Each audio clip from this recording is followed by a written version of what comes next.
I think you got to respect Danny Jacobs, what he's done in the sport, and listen, he had a long time out the ring, so he wasn't sure how he was going to come out. When you see what he done to Peter Quillen in the first round of their fight, so you've always got to throw caution to the wind with fighters like him, tie him up, make your moves early doors and see what he's got. But I think early doors we see that his power wasn't what it probably once was, and that we could mix up with him a bit and just be sensible. There was a time in the 7th round where you saw an opportunity. Was there something in your head where you thought you could actually knock it down, maybe finish him? Like I say, I was always going to throw caution to the wind with him. He's fight like Dan Jacobs. When he's hurt, that's when he's at his most dangerous, and that's when he's throwing the wild shots. So you've got to be on guard and prepared for what's coming back. John, you've had close fights before, and what was that feeling like at the end where you sort of got that sort of call it rubber the green because you earned your victory, but you know what I mean, because you've been on the end of close fights before, it's not going well. How was that feeling like for you? It was a strange one tonight. I mean, being the hometown fighter, but on the away side of the card, which was strange. But yeah, I mean, it was great. I mean, I've not really won too many 12-round decisions, which is strange, but it was great to go in there with a great fighter like Danny Jacobs and come away victorious. John, what's next for you? Who do you want to fight next? Whoever, Tony, Charlie, Eddie tell me to.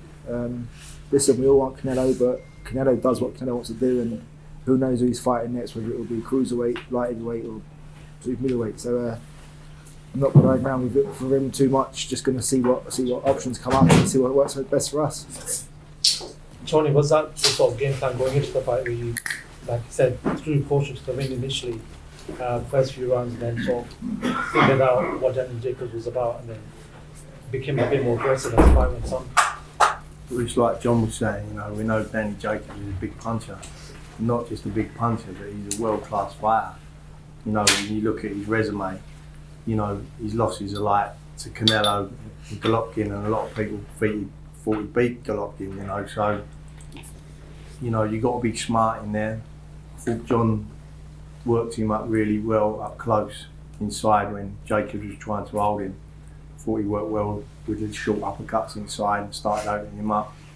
And then, in their middle rounds, 8th and 9th round, I thought he really got hold of Jacobs and really hurt him.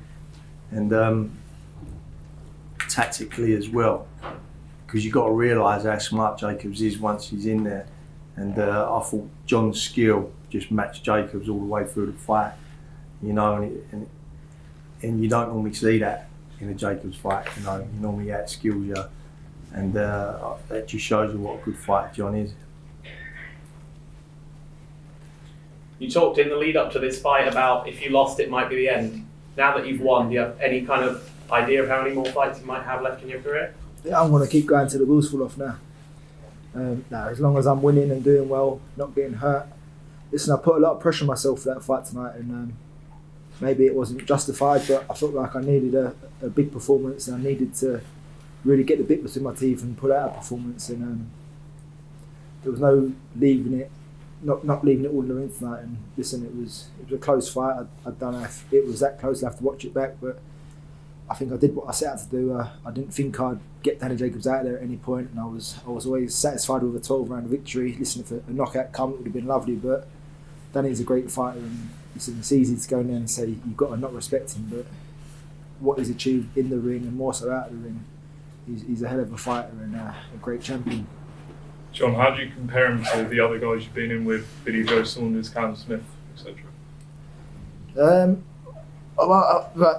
Oddly, I feel like that fight was a lot closer than the Callum Smith fight. I felt like I ran away with the Smith fight at times, and I didn't think it was even that close. But I mean, Danny Jacobs is a well-leveled fighter. He's got a bit of everything. His speed's probably not what it once was, but he's still got a fair amount of power. His shot selection, more so his knowledge of the ring. He knows where he is at the ring all the times. He come forward a bit more than I thought he would tonight. As of late, he's been a bit more on the ropes, more back foot, but he engaged a bit more, and I don't know if that's because I was forcing the pace and making him throw when he didn't want to, but I was just pleased with it. John, it looked like you hurt Daniel earlier on in the fight. Was there any point in that fight where he hurt you and you're questioning you, is this how your performance was? Listen, I think in one of the rounds, all them punches with them little gloves, you feel them, but he hit me around the back of the ear at one point, and I thought to myself that I can't be taking too many of them. So just grip down, keep that hand that bit higher, and don't take any more. And what have you learned from the fight? Just that activity is key in this sport, and I mean, listen, COVID's been no good for anyone, but to be the best you can be in this sport, you've got to be active and you've got to be on it at all times. What conversations did you have with Daniel after the fight? Listen, it's just more fanboy. I respect him as a fighter. He's had a great career, and I appreciate him coming over to these shores and fighting me in my backyard. Eddie said that if Daniel lost this fight, that he'd recommend you retire. Was there any conversation about yourself? Did he mention that to you? No, I mean, listen, I think Danny Jacobs has got a big enough name that he could go and fight a Jake Paul next and earn $5 million and hopefully do a job on him. But listen, for myself, I've not got Danny Jacobs' resume, and I felt like the pressure was on me tonight to win and put on a performance. So that's why I mounted the pressure on myself. But listen, I'm sure there's other options for Danny Jacobs. He can look at and rematch with someone like Rosado or whoever. He's a big enough name, and he can knock other big names out. I know how gutted you were after that Callum Smith loss, which obviously you said then you thought you won it. How do you feel now? Now, a couple of years later, you won a massive fight against a big name, huge name. How do you feel right now? Listen, I feel on cloud nine. I mean, it's been a slow 2 years. I don't think I've had much time out of the gym in them 2 years, have I? No. So it's been slow. It's been frustrating because 2020 was a very slow year. We was working towards dates and they kept getting moved, and I think I was meant to fight in September originally, and then ended up fighting in December, and a real lackluster performance in Miami, and then you're desperate to get off to a good start in the start of the year, and then it wasn't until September I boxed again. So I'm blessed this year that I got out so early in the year, February. Hope we can get out again in the summer, and maybe even get 3 fights in this year. It'd be lovely. John, given the run of hard fights you had in the lead up to the Callum Smith fight, do you think it'd be a bit unfair if you're made to have yet another difficult fight to get another world title crack, in particular if it's someone like a Lerone Richards, who's stylistically a nightmare for anyone?